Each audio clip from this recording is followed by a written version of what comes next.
Oi, gente, tudo bem? Voltei.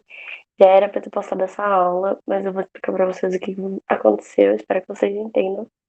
E segunda-feira um amigo meu muito querido morreu, então eu fiquei muito, muito mal essa semana e tava muito difícil de eu me concentrar e deu consegui vir gravar essa aula pra vocês. Ainda é um pouco difícil, então se eu parar aqui e me perder um pouco, peço que vocês me desculpem. Não sei se a aula vai ser tão rápida igual foi da outra vez, mas eu espero que sim. Hoje a gente vai falar sobre os antecedentes da Primeira Guerra Mundial, né? E a Primeira Guerra Mundial. Já vou falando de antemão para vocês que o mais importante é saber os antecedentes. Quando cai, vai cair mais em relação a isso. Então, se vocês forem focar em alguma coisa, foquem nos antecedentes. Vamos lá. A Grande Guerra, né? Por que que eu acho que é um pouco errado falar sobre a Primeira Guerra Mundial? Porque acaba sendo um anacronismo, né? Porque como que as pessoas de 1914, 1918 iam falar que era a Primeira Guerra Mundial se eles não sabiam que vinha a Segunda, né? Então é um pouco de um anacronismo. Então usem a Grande Guerra, a Guerra de Trincheiras, quando vocês forem se referir à Primeira Guerra Mundial para uma segunda fase discursiva é mais interessante. Não que é errado falar Primeira Guerra Mundial, mas só um cuidado. A gente vai falar sobre os antecedentes. Os antecedentes, eles são fruto de uma conjuntura multicausal. Então, eu vou falar sobre várias coisas, mas o mais importante, de novo, são as disputas imperialistas e também um pouquinho dos nacionalismos, que eu vou falar no próximo slide. Bom, as disputas imperialistas nós já falamos um pouquinho na outra aula, e, e ela é a causa eficiente da guerra. E o que que é ser causa eficiente? É ser a principal causa. Então, e o que que são essas disputas imperialistas? São disputas entre as potências imperialistas e elas geram um grande impacto. Por quê? Porque são potências. Então, quando você pensa em potência, é uma coisa muito grande. Eu coloquei uma fotinho do canal de Suez, que é uma das disputas que nós comentamos na outra aula e eu mandei o aprofundamento para vocês.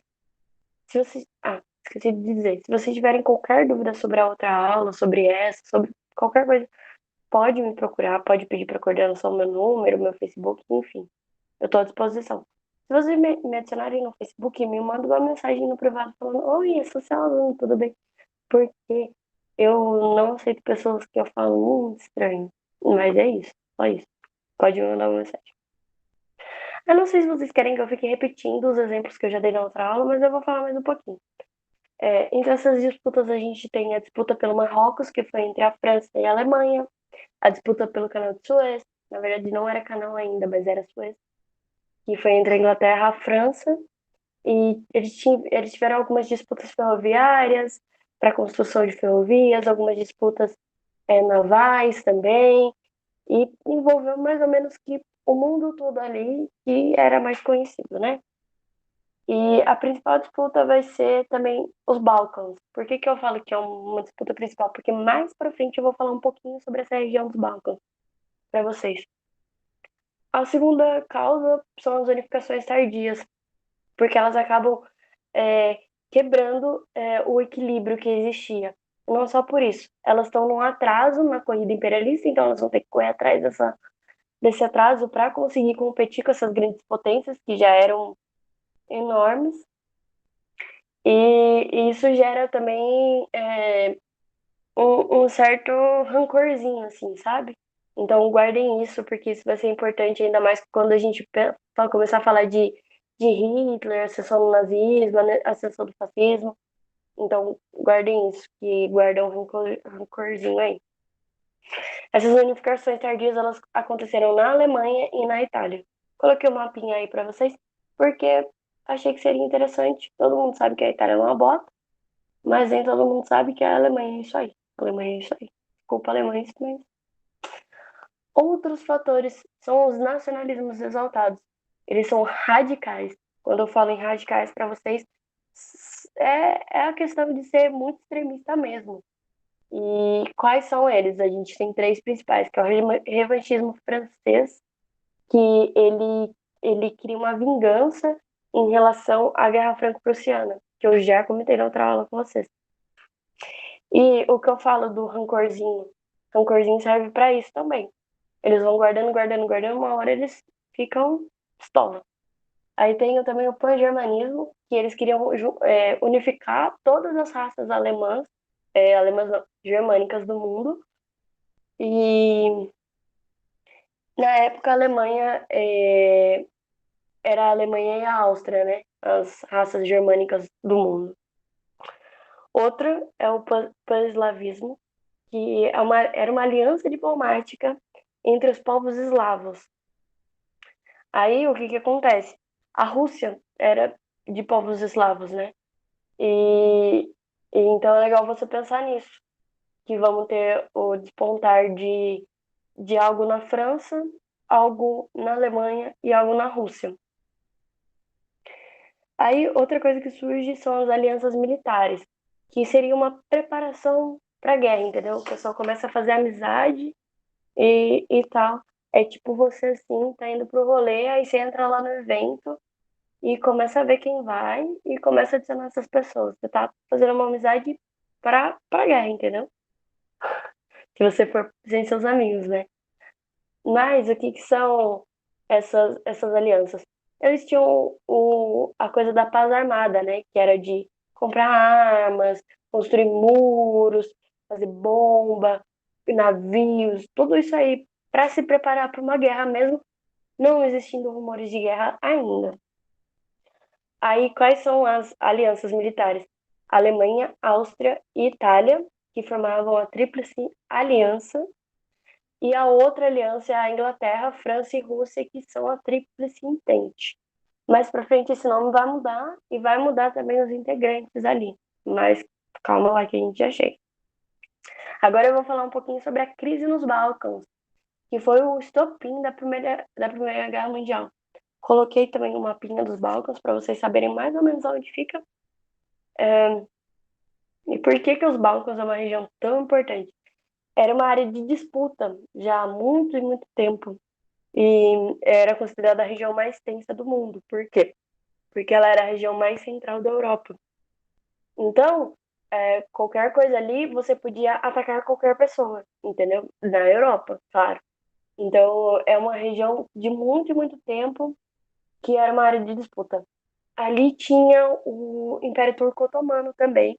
E quando esse Império Turco-Otomano ele colapsou, ele foi chamado do Homem Doente da Europa. Isso não é muito importante, mas eu estou contando para vocês entenderem que não é só uma disputa entre outros países querendo dominar os Balcãs. Eu falo muito gesticulando, né? Vou tentar parar aqui, às vezes irrita alguém. Aí, é, era considerado o homem doente da Europa. E ocorreu uma fragmentação nesses Balcãs. E fragmentação normalmente acaba gerando nacionalismo. E nacionalismo gera independência. Então, além de existirem disputas externas, existiam disputas internas. Isso não é muito cobrado, mas eu acho legal falar dos Balcãs, porque eles volta e meia aparecem, entendeu? Como uma região importante e que vale a atenção. Aí, por que que eu falo que foi o estopim da Primeira Guerra Mundial? Porque lá em 1914, se eu não me engano, julho, aconteceu o atentado de Sarajevo. Sarajevo. É. E o que que foi esse atentado? Existia um grupo terrorista que se chamava A Mão Negra. E eles não gostavam do príncipe da Áustria. Por quê? Porque eles queriam a independência da Áustria, né? E aí o príncipe da Áustria foi lá, todo bonitão, visitar. Uh... Peraí, que eu não coloquei no slide. Ele foi visitar a Sérvia. Coloquei ali embaixo, mas eu vou colocar. O príncipe da Áustria ele foi visitar a Sérvia. E lá, nessa visita, ele tava. É bem legal essa história, vou devagar aqui um pouquinho. Ele tava. Esse grupo terrorista já tinha tentado matar ele, mas não conseguiu, porque o motorista do príncipe acabou se perdendo pelas ruas ali da cidade. E aí, a hora que esse grupo terrorista tentou matar o príncipe, acabou atingindo o motorista do príncipe. E aí, o motorista do príncipe foi foi pro hospital, aí o príncipe decidiu visitar o motorista dele, tipo, um tempão depois no hospital, pra ver o que tinha acontecido, se ele tava bem. E no que ele vai visitar o hospital, ele passa ao lado de um café. E no café tinha um cara que era desse grupo terrorista, Mão Negra. E aí ele dá um tiro no príncipe. Aí, no primeiro tiro, as pessoas que contam, né, essa história, falam que o primeiro tiro, a princesa, né, a esposa do. Até que tem uma fotinho ali, a esposa dele se joga na frente dele e fala: Não, não vai matar meu marido, não. Não sei se ela fala isso, mas ela se joga na frente dele. Uma prova de amor, né, sem precedentes. E aí, vocês que têm um relacionamento, vocês fariam isso pela amada, pelo amado de vocês? É uma coisa a se pensar, né? Mas ela se joga na frente da bala e ela acaba morrendo, mas o cara atira de novo e mata o príncipe também. Aí morre os dois e não adianta de nada o sacrifício que ela fez. Aí o que que acontece nisso aí? Esse que é o pulo do gato, entendeu? A, a Sérvia era muito próxima da Rússia. Então, ela falou assim: Oi, Rússia. Ligou pra Rússia, né? Falou: Oi, Rússia, tudo bem? Então, eu fiz aqui uma. Fizeram aqui uma cagada. Desculpa a palavra, mas. Fizeram aqui. Eu não sei outra palavra. Mas fizeram aqui uma cagada.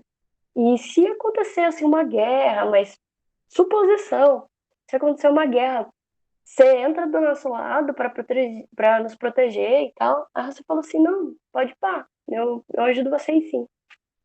Aí do outro lado. A Áustria era amiguinha da Alemanha, ligou para a Alemanha e falou assim: Oi, Alemanha, então mataram o meu príncipe. Menina, tô pensando em fazer uma guerra aqui. O que que você acha? A Alemanha falou assim: Let's que bora. E foi isso. Aí você fala assim: por que que a Alemanha e a Rússia falaram sobre fecharam essa ideia de guerra, né? Eu vou voltar um slide aqui. Eu acho que é um. Vamos ver. Não. Eita, eu tô fazendo cagada. Desculpa. Não. Aqui. Aqui a gente tem o pan-germanismo, que é a Alemanha, né? Sacou? E o pan-eslavismo, que é a Rússia. Ou seja, os nacionalismos. Então, por isso que eu falo que os nacionalismos são muito importantes nessa questão. Não é somente as disputas imperialistas. O nacionalismo, ele é indiretamente o que fala assim, o que fecha a guerra, entendeu? O que assina o contrato. Então, aí é nessa que acontece o desentendimento. A Alemanha fala que vai para a guerra, a Rússia também, e eles começam uma paz armada. Essa paz armada, ela é próxima à corrida armamentista. Eu já comentei um pouquinho para vocês.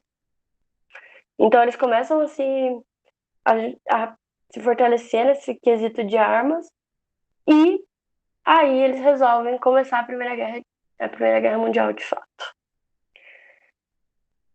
Passou o slide. Tá meio lerdo. Não sei se eu tô falando e tá acompanhando, mas se não tiver, vocês me desculpem. Eu vou tentar me ater mais a esse detalhe. Tivemos duas fases nessa guerra. A primeira, ela chama movimento. E por que que ela chama? Ela aconteceu de 1914 a 1915. Por que que ela chama de movimento? É porque eles começam a abrir as frentes de batalha. E também porque existe um equilíbrio entre as duas partes. Então, ao mesmo tempo que ela é uma guerra de movimento, ela é uma guerra estática. Por quê? Porque as duas partes estavam muito iguais em questão armamentista, em questão de 3 e 3, em questão, em questão de número de homens, em todas essas questões. E quais foram as duas frentes de batalhas pioneiras, né? Teve uma no Ocidente, que foi a Alemanha, quando ela atacou a França, e teve outra no Oriente, que foi quando a Rússia invadiu o leste europeu. Aí, passado isso, que é esse chove não molha, dava 3 passos para frente e 2 para trás, porque Ao mesmo tempo que você avançava, o seu inimigo também. Então você ficava sempre assim, né? Aí eles resolveram fazer uma guerra de trincheiras. As guerras de trincheira, ela vai acontecer de 1915 a 1917. E ela é marcada pela quebra no equilíbrio. Já já vou falar um pouquinho para vocês. Por muitos danos. Tem a morte de muitos homens mesmo. Não só pela guerra em si, mas também por conta de doença, porque assim, não tinha saneamento básico. E não, além de não ter saneamento básico, as pessoas que iam morrendo iam ficando por essas valas e tal, e o pessoal passando por ali. Então, muitas e muitas doenças, falta de higiene pessoal e tal. Uma coisa que eu acho legal da gente ter um pouquinho de dimensão é que as trincheiras não eram só esses buracos. Tinha muito mais coisa embaixo. Eu acho que existem fotos sobre isso. Ah, o legal dessa Primeira Guerra Mundial também é que já tinha bastante. A fotografia já estava bem forte, né? Então a gente tem bastante imagem, bastante filme sobre isso. Não sei se vocês gostam de indicação de filme, mas eu posso fazer algumas indicações de filme sobre os períodos. Se vocês quiserem, comenta aqui embaixo. Não aqui embaixo, mas comenta aqui ou fala para alguém do cursinho. Assim, ah, a Ingrid prometeu uns filmes e tal. Fala pra ela postar pra gente. Que eu vou fazer uma listinha e posto pra vocês, porque eu acho que é bem legal. Posso embarcar na história do Brasil também, colocar algumas coisas que eu já assisti que eu acho interessante. Isso, estamos sempre aqui. Posso colocar Netflix, posso colocar do Popcorn. Pirataria é crime, tá, gente? Mas depende. Aí, é, aí, essa guerra de trincheiras também é marcada pelas sucessivas derrotas da Alemanha. E essas derrotas são dentro da guerra, né? Tipo, externas em relação à guerra e internas também, em relação ao governo. O que aconteceu na Alemanha? O czar foi deposto, isso é legal de saber. O czar foi deposto, aí os trabalhadores também começam a falar que eles não aguentam mais segurar essa guerra, sustentar essa guerra. Então, a força dos trabalhadores, se vocês quiserem utilizar isso numa redação, a força dos trabalhadores nessa época também foi muito importante. E o que é essa quebra de equilíbrio? Essa quebra de equilíbrio, ela é porque assim, a Itália, ela sai de um lado e vai para o outro. Isso, na verdade, não faz muita diferença, né? Ela sai da, ela vai para Entente. Mas isso não altera muito o equilíbrio. As duas coisas que eu considero que alteram são a Rússia, porque ela sai da guerra, ela simplesmente decide sair, porque ela estava passando por uma revolução russa lá em 1917. Eu não sei se isso sou eu que tenho que dar, ou se alguém já deu, ou qualquer coisa assim. Eu vou entrar em contato com o pessoal, e se for eu que tiver que dar, tá um pouco feia essa frase, mas tudo bem. Eu posto uma outra aula, porque aqui ia ficar muita coisa e não é legal. Aí a Rússia sai da guerra. A Rússia eles consideravam meio que um cone, assim, sabe? Só que, é, por mais que ela fosse um cone, ela era muito grande, né? E ela pelo menos atrapalhava o avanço das tropas. Mas ela sai da guerra. Mas o que realmente faz a balança ficar doida, assim, é que os Estados Unidos entram na guerra. E pensa, os Estados Unidos ficava quieto lá na dele, produzindo pra caramba, vendendo pra caramba. Ele que vendia insumos pra guerra, insumos pra sobrevivência das pessoas, né? Então, nenhum morto por enquanto, né? Então, os Estados Unidos resolvem entrar na guerra. E aí, vocês já viram, né? Os caras tinham dinheiro, tinham armas, tinham pessoas. Então, acaba sendo totalmente desbalanceada. Eles também vão para Entente, né?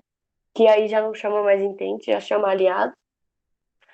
E qual o motivo dos Estados Unidos entrar nessa guerra, né? É porque a Alemanha estava derrubando toda e qualquer embarcação que tivesse ali no mar, porque eles estavam tentando acabar com os suprimentos, né?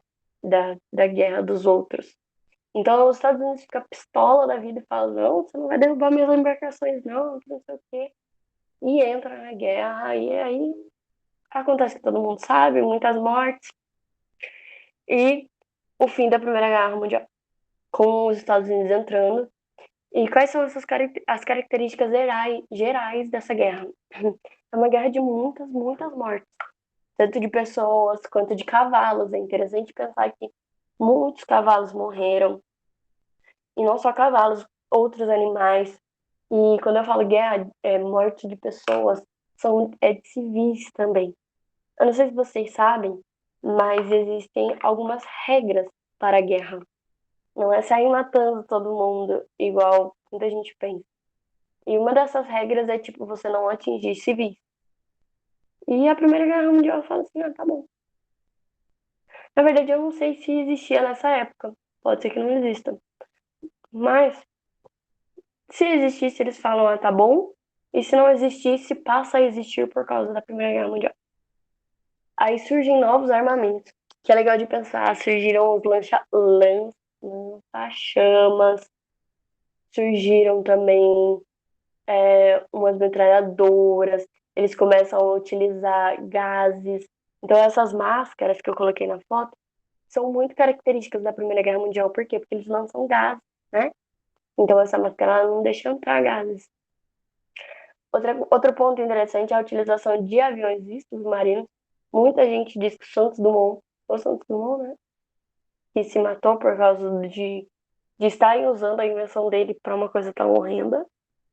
E existe duas nomenclaturas que eu acho que definem bem o que foi a Primeira Guerra Mundial.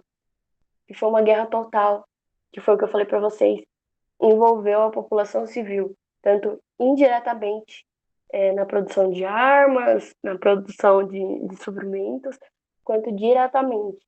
As pessoas foram mortas. E a outro termo é guerra industrial. Por que industrial? Porque ela é a primeira guerra da era industrial. Então tudo era em larga escala, entendeu? Tudo acontecia em larga escala, atingia muitas pessoas. Foi horrível. É isso que vocês têm que ter em mente. Foi uma situação muito horrível. E voltando na aula que eu dei da última vez, ela rompe total com a Belle Época. Então é uma coisa interessante vocês pensarem. A Belle Época era voltada pro belo e tal, a guerra vai destruir tudo isso e tal. Aí nós temos os tratados, né? O Tratado de Paz, ele aconteceu numa conferência que chama Conferência de Paris, foi em 1919, se eu não me engano foi em Versalhes. E aí ele traz várias pessoas trazem as suas propostas para debater. Debatar não, debater. Dentre as mais famosas tá os 14 pontos de Wilson. Wilson era o presidente dos Estados Unidos da época. E ele quer trazer uma coisa de paz sem vencedores. E ela foi rejeitada. Esses 14 pontos eles foram rejeitados. Alguns pontos foram aceitos, mas quando cai, ele cai falando sobre que foram rejeitados mesmo, que a ideia de paz sem vencedores, de não culpabilizar ninguém, de entender que os dois lados estão errados, foi rejeitado. Aí o segundo é o Tratado de Versalhes. E o Tratado de Versalhes, ele basicamente culpa a Alemanha por tudo, fala que a culpa é dos alemães, e ela sai super lascada disso, porque ela tem que pagar indenização, ela perde as colônias dela, ela perde territórios que ela já tinha conquistado há muito tempo. Ela é proibida de se militarizar. Isso é interessante de pensar lá quando a gente estiver na ascensão do Hitler, que nós vamos entender que isso vai rolar, o que isso vai causar. E também existe a construção do corredor polonês, que é uma passagem, uma, é um caminho para a Polônia chegar ao mar e passa pelo meio da Alemanha e tá tudo bem, a Alemanha tem que aceitar e ela não tinha o que fazer e ela basicamente aceitou, então ela ficou quebrada economicamente, sem territórios para poder explorar esses territórios, né? E proibida de se militarizar, então a qualquer momento qualquer pessoa podia atingir eles. Então a Alemanha sai completamente arrasada da Primeira Guerra Mundial. E quais são as consequências diretas, não só para a Alemanha, como para o resto, né? As consequências são a destruição dos países europeus. Os países europeus, todos eles foram destruídos. Não ficou só na Alemanha. Então, isso é importante você pensar. Se você destrói as atuais potências, quem está crescendo vira potência, que é o que acontece. Um crescimento enorme dos Estados Unidos e ele se torna uma nova potência, né? E é o que a gente vê até hoje. E um alto número de mortos para os dois lados. Todo mundo perdeu na Primeira Guerra Mundial. Todo mundo. Criação da Liga das Nações, que posteriormente vai se tornar a ONU. E a Liga das Nações ela surge para evitar conflitos. E a gente sabe que não vai dar certo, porque daqui a pouco vem a Segunda Guerra Mundial. Mas é para isso que ela foi criada. Uma coisa interessante de você pensar, um ponto talvez positivo, é que acabaram os impérios. Então, os lugares estão mais melhor distribuídos, entende? Eles não são mais impérios, talvez sejam mais democráticos, entendeu? Aí, fortalecimento dos nacionalismos, que é o que vai gerar só coisa ruim daqui pra frente. E uma coisa legal de se pensar, que você pode colocar numa redação também, começa um movimento de emancipação da mulher. Aí você fala assim, não, mas como assim? Por quê? Vou explicar pra vocês. Quando os homens iam pra guerra, quem que tinha que ficar gerindo a casa, gerindo, até indo trabalhar? As mulheres. Então elas começam a trabalhar e começam a falar, legal, gostei disso, gosto de ter o meu dinheiro. Então elas começam a querer mudar um pouco a situação que elas vivem. E isso cada vez mais vai se fortalecer até virar uma onda feminista que está super presente hoje em dia. E então, se vocês quiserem colocar isso numa redação, também eu acho super interessante. Se eu fosse corretora, eu ia dar uma nota a mais por conta disso, porque é uma ligação que não tem muita gente que faz, não. Porque ninguém consegue, tipo, pensar nas minorias nesse momento, né? Na verdade, no geral, ninguém pensa nas minorias. Mas nesse momento. E agora nós vamos colocar em prática. Peraí que eu vou aumentar a tela aqui, que eu sou um pouco séria. Tem um textão.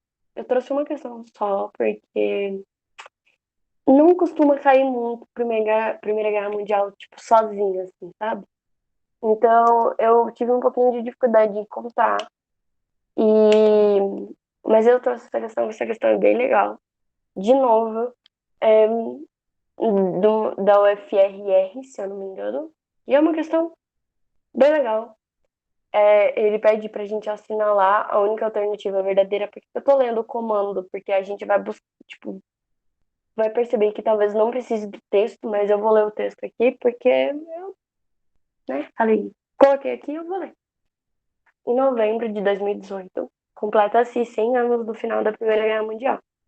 Algumas das consequências do terrível conflito marcaram o mundo contemporâneo. Leia o texto a seguir. A Grande Guerra foi um terremoto.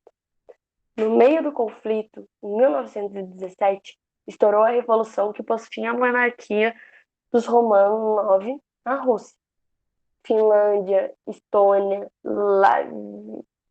Látvia e Lituânia ganharam independência do desfeito Império Czarista, enquanto a União Soviética se preparava para espalhar a revolução pelo resto do mundo.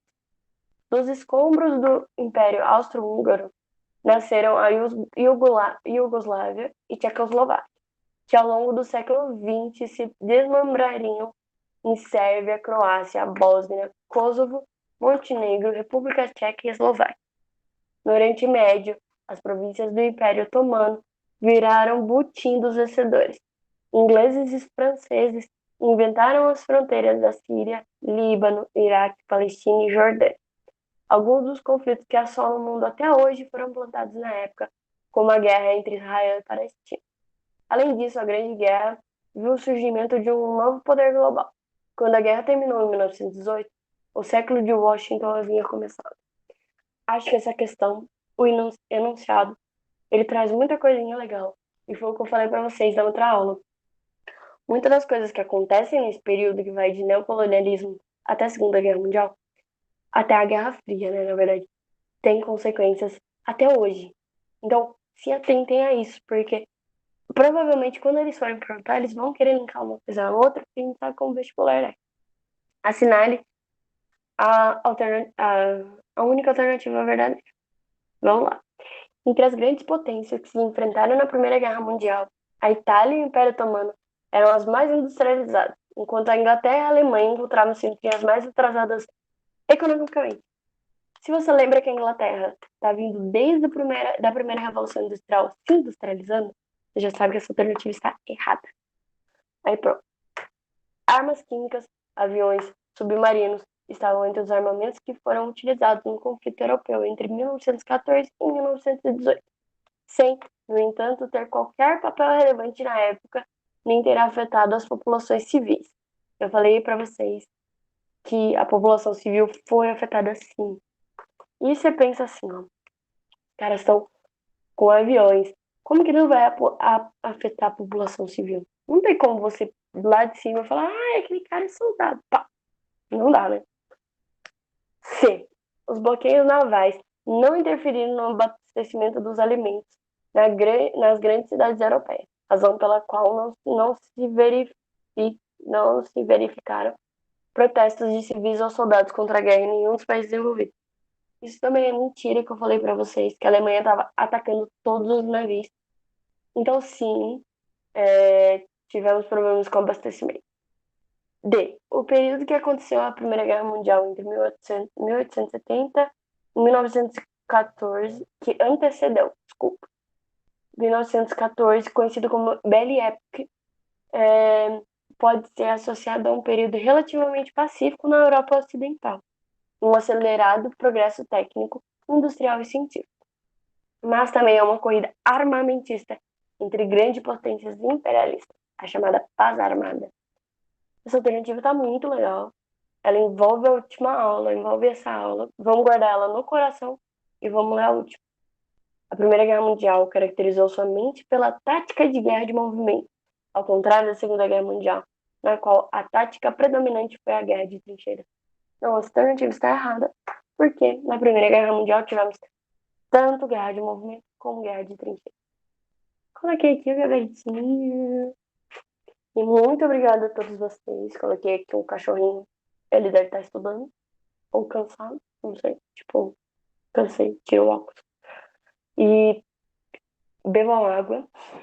Façam carinho nos animais. E façam um simuladinho. Eu preparei duas questõezinhas. Uma eu basicamente criei. E a outra eu copiei de um vestibular. Mas ela é muito boa. As duas são muito boas. Então façam um simulado. Venham tirar dúvidas. Eu tô à disposição para tirar dúvidas. E é isso. Me desculpem por não ter postado aula antes. E eu espero que vocês entendam o motivo. E, por favor, se cuidem e cuidem dos amigos, dos familiares, das pessoas ao nosso redor. Tá bom, gente? É só isso. Beijinho, beijinho. Tchau, tchau. Peraí que eu não sei parar agora. Achei.